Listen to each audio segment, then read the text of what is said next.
Au cœur de la dernière Assemblée générale de la FECAFOOT, dans cette édition, ces résolutions, mais aussi celles qui fâchent. Mesdames, Messieurs, c'est l'info du jour sur Global LTV. Bienvenue.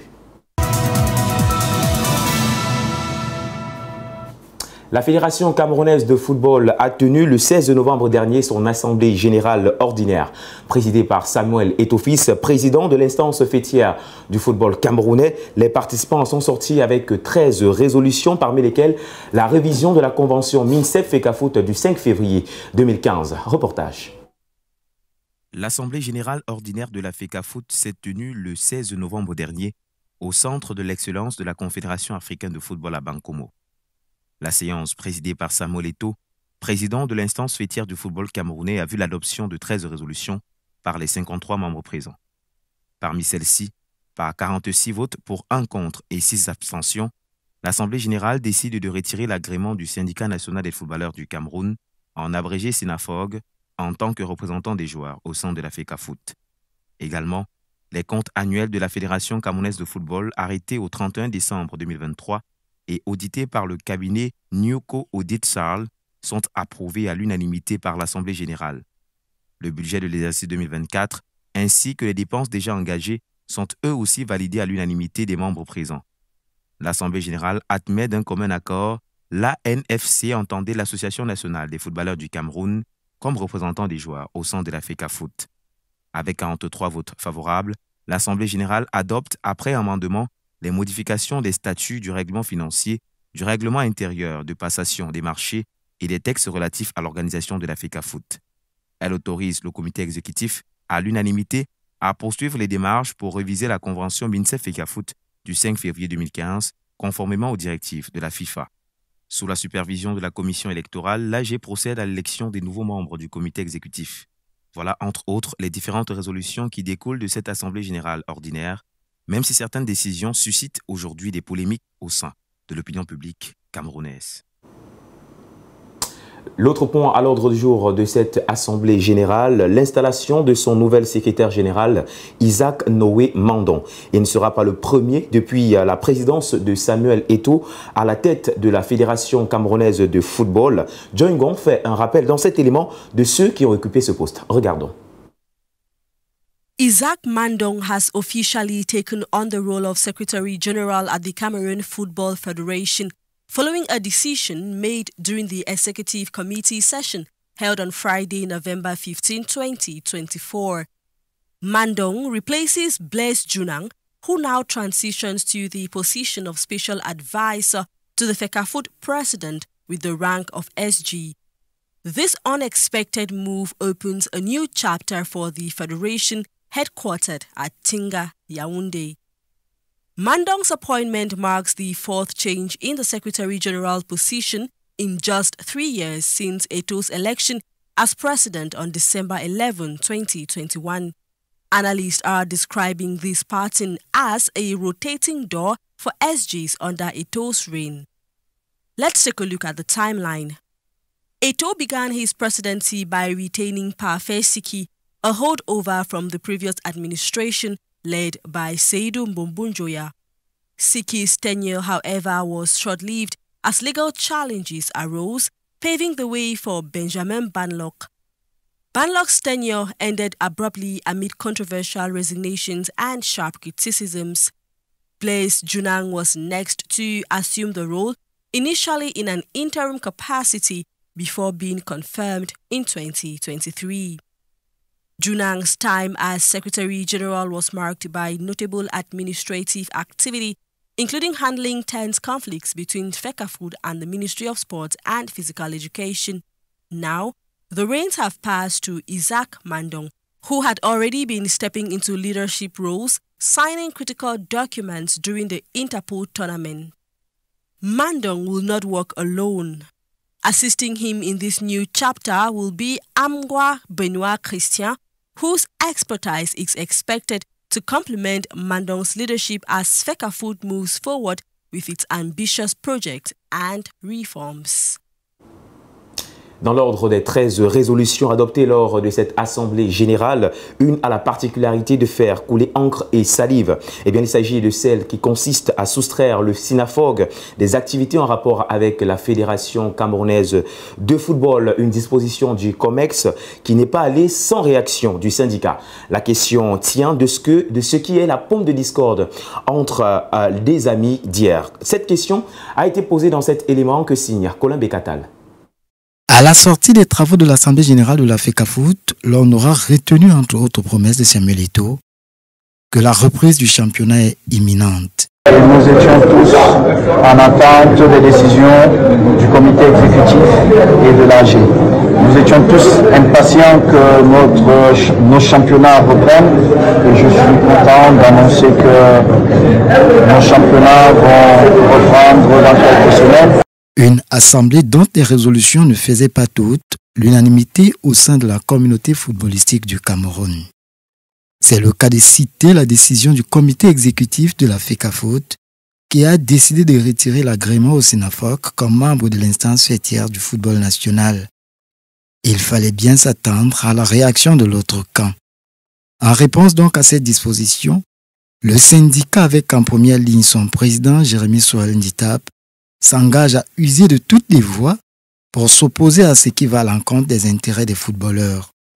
Le comité directeur rappelle donc les footballeurs à la sérénité et les rassure à faire face, selon ce communiqué, aux prédateurs désormais installés au cœur même de l'exécutif de la FECAFOOT. Le comité directeur instruit le secrétaire général à saisir des instances juridictionnelles compétentes, comme il a été fait par le passé dans les circonstances identiques à 2013, saisine, selon le SINAFOG, ayant abouti à l'annulation de la décision illégale et injustifiée de l'Assemblée générale de la FECAFOOT et à la réintégration du SINAFOG. Pour restituer le contexte de cette réaction, le comité exécutif de l'instance fêtière avait, comme déjà évoqué, validé le retrait de l'agrément au SINAFOG comme membre de la FECAFOOT. Celui-ci estimait que le SINAFOG ne représente pas tous les joueurs. En fait, qui aurait ainsi poussé le comité exécutif à l'unanimité des membres à arriver à cette décision. Le SINAFOG, dans cette logique, serait donc remplacé par l'Association nationale des footballeurs du Cameroun, présidée par Lucien Motomo. On est donc à s'interroger sur ce qui a conduit à ces défections entre les deux champions d'Afrique camerounais, alors que l'on sait que l'ancien sociétaire du Real de Madrid, Jérémy Soal-Nditap, avait accordé son soutien à Samuel Eto'o lors de son élection à la FECAFOOT. Et voilà qui conduit à la fin du premier mandat de Samuel Eto'o à la tête de la FECAFOOT. À la question de savoir s'il mérite la confiance des Camerounais pour un deuxième mandat, les Camerounais de la ville de Douala se sont exprimés presque tous favorables à l'ancien sociétaire du FC Barcelone. Ils se sont exprimés justement au micro de Brindanon et Richard Bique. Je suis très pour son deuxième mandat parce que depuis que Samuel Eto'o a mis ses pieds à la FECAFOOT, nous avons vu beaucoup de changements, surtout dans le plan structurel.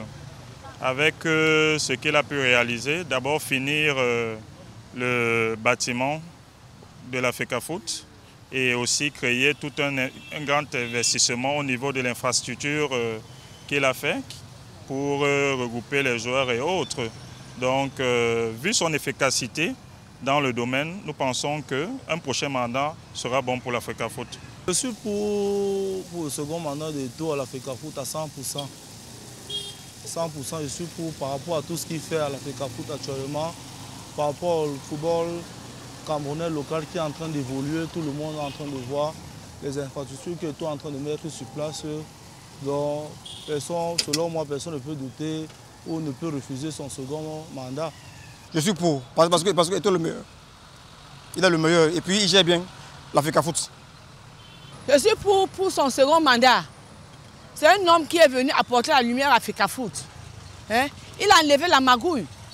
Tous ces gens qui mangeaient de l'argent aujourd'hui, mais Eto'o apporte la lumière, on est contre lui. Je dis non. Non. Eto'o, c'est l'homme de peuple. Hein? Eto'o, c'est un homme de peuple. Il est humble. On lui laisse faire son travail. Pour à 100%. Parce que c'est déjà primo son domaine de compétence. Il se connaît très bien. Il a fait beaucoup de bonnes choses pour le Cameroun et l'Afrique en général. Pourquoi ne pas le reconduire? Le seul bémol, c'est qu'il est très mal encadré. Il est très mal entouré. Du coup, on ne le laisse pas faire ce qu'il a envie de faire. On ne le laisse pas aller jusqu'au bout de sa pensée. Je ne suis pas contre le second mandat de Samuel Eto'o parce que depuis que Samuel Eto'o est arrivé à la fédération, beaucoup de choses ont changé dans le sens positif. Les joueurs qui n'avaient pas de salaire ont déjà de salaire. C'est déjà quelque chose de très important dans le football camerounais. Et depuis qu'il est là, le football camerounais recommence à vivre parce qu'il était déjà mort pour moi. Il commence à revivre. On commence encore à voir l'affluence dans les stades parce qu'il a donné un engouement aux joueurs. Je ne pense pas qu'il faut un second mandat pour ce monsieur. Oh oui, parce que depuis qu'il est arrivé, d'ailleurs, ça montre sa fin de carrière en football avec l'équipe nationale. Et c'est ça qu'il arrive à la Fédé. Et puis, il y a chaque jour mouvement, soulèvement de part et d'autre. Beaucoup disent qu'il est en train d'arranger le football. Moi, je trouve qu'il est en train de détruire plutôt le football. Oui, c'est pour qu'il soit encore à la tête de la FECAFOOT. Parce qu'il travaille bien, il met la lumière au sein de la FECAFOOT. S'il continue comme ça, il va beaucoup changer le football camerounais et les choses vont aller de l'avant. Parce qu'il a prouvé, il travaille bien. Le travail qu'il mène là, c'est un très grand combat. Mais il a prouvé, c'est un jeune talentueux qui a su braver les étapes. Là où il est venu, il a reconnu là où il est venu. Et il voudrait que maintenant, là où l'Éternel le place, que beaucoup de jeunes soient de même comme lui. C'est un exemple à suivre. Samuel Eto'o, non seulement il est président, mais il est le père de beaucoup de personnes. Il est le frère de beaucoup de personnes. Donc pour moi, ce monsieur mérite vraiment cette place.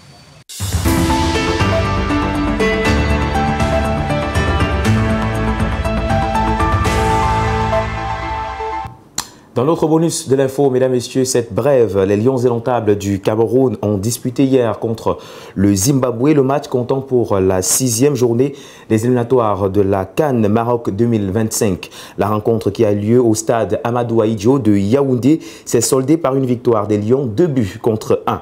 Le premier a été inscrit à la 18e minute par le capitaine Vincent Aboubakar.